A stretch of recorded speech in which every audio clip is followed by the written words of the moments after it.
I'm Dan Galushin. Welcome to another edition of Shoot N Plink. Doggone cold out here, but I've got a Umarex Buck Mark, and this is, by the way, an actual Buck Mark, a Browning Buck Mark reflex sight that I put on it. But that isn't what we're talking about. I've had some problems with it as far as it seems like it's losing its velocity. So I got a hold of Umarex and I asked them about it, and they told me something I already known and I kind of forgot about. First off, and they didn't tell me this, is I cleaned the bore, the bore, very, very good. Got that all scrubbed out, and that seemed to pick it up a little bit. So what we're going to do is we're going to fire this first, just the way it is, and then we're going to look at that, and then we're going to come back, and we're going to do something else to it, and we'll show you what I'm going to do there. Okay, we'll see what this does with nothing done to it yet. We'll see what the velocity is and take it from there. 322. So next time now we're going to do that deal I was telling you about, and I'll show you how to do it. Okay, that was what, 322 I think it was, the velocity. So now what we're going to do is we're going to break this open like this. As you can see, it's safe, nothing in it. And what we're using too, by the way, are RWS hobby pellets. Put the can back in my pocket. It's so cold I can hardly get a hold of any. Right there. That's what we're using.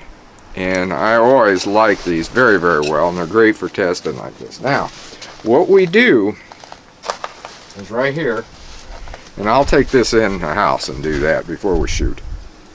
And this is RWS oil, and we're going to put some drops of that right into here, right in it, not in this side, but here, all you know, this little seal up here, you keep that lubricated as well. But you put it down in here, and then hopefully it will do something to that. And that, I mean, it's so doggone cold that we're not going to get great velocity out of it, but you know, still that 322 we got, that wasn't really all that bad for this. So I'm surprised that it hasn't been hitting things the way I want it to hit. In fact, we might at the end, I'm not too sure, we might plink at some cardboard targets and see what it will do to them.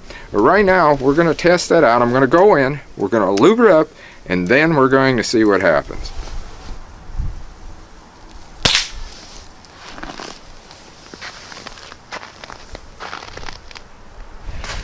Okay, there was a slight improvement.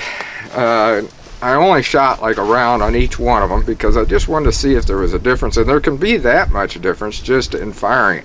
But what we're going to do is we're going to fire at some of those cardboard targets like I had before, those round toilet paper rims or rolls, for the big toilet paper thing, the one, you know what I'm meaning. That's what we're going to shoot at anyway. And we're going to see just what that will do, because the pellets actually have been bouncing off with this on those. So I'm going to get some of those, set them up, and we're going to fire it from actual pistol distance of about 7 yards and see how it does with them. Okay, you can see I got some targets set up there, and you're right back here with me. And I got to get my, I got it on. Yeah, I got my sight on. Hopefully it's zipped in good enough. We're going to shoot off a can first, see how that works. Well, we hit it. We definitely know we hit it, and we'll check it out later, see what it did as far as that goes. We're going to load in about 4 pellets, hopefully hit every one of those with one pellet, but my hands are so cold I can't hardly do it. That one still got some toilet paper on it.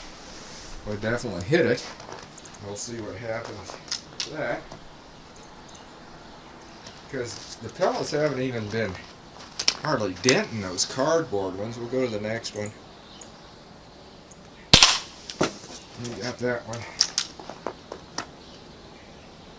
The reason I'm only doing 1 pellet per thing is because that way we can see what it did on the shots, and we'll take out that last can hopefully.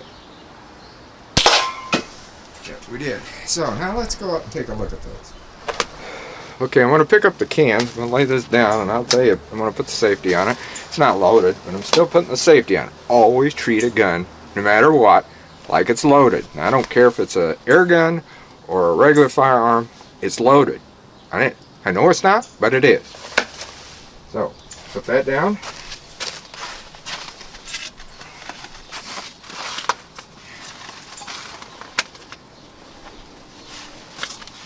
Take a look at the penetration here. It's snowy, it's cold, and I'm glad I'm getting ready to go out. Right here, it did penetrate, and you can see it there, and it came out up here for some reason. So I must have shot it. It must have been sitting like this. It went pretty much dead center and came out the bottom, and didn't really come completely out of the bottom, so it didn't penetrate real well. This one, must have hit the side of the can or something. I don't know. Must have went over to the side. This one, it penetrated. Definitely penetrated right here. And I would say it was setting that way. And when it went through, maybe it was this way. It's probably setting this way. And when it went through, it hit down here. And it looked like it almost, you can't hardly see it, it almost went all the way through. Now we'll take a look at this. This one was the first one I fired. It definitely went through there, and it definitely came out the back. So it did penetrate the cans anyway. And that's what I wanted to see, because it hasn't been penetrating anything, and it did penetrate the cardboard this time. Like I said, my hands are freezing. 1 degree, that's what it is. 1 degree wind chill right now. Maybe even less. That's when I started. So anyway, that's what we did. You know what to do with your gun. Every 750 to 1,000 rounds, put a drop of oil down in there. And also, like I said, clean the bore, just like you would any firearm that you have. You know, swab it out, put some gun protect in it, or on it even, because gun protect will do it. And unfortunately, that product is no longer available. So if you find any in the stores, I'd definitely recommend you get some, because I've used it and it's great. Jim Johnston, who is my counterpart in promoting Henry rifles, he just swears by it. He just loves this stuff. And like I said, so do I. I got him started on it. Now you can see how cold it is. That's already freezing the gun. So now I got to go in and clean up and put some gun protect on it. So until next time, shoot safe and have a great day of plinking.